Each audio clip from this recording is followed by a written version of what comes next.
Good morning. Ito ang ating ulam for breakfast. Ayan, gusto natin ng tomato, onion, garlic. Lagyan natin yung tirang dahon ng bangos. Pwede na sa agahan.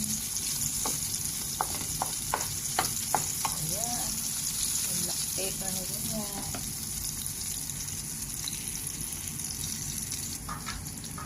Lagyan natin kanin. Mag-press sa taas.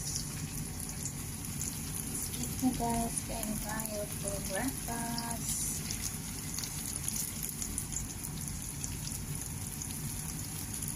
Thank you for watching. Ayan.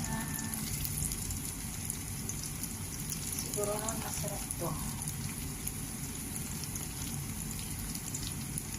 Bye bye.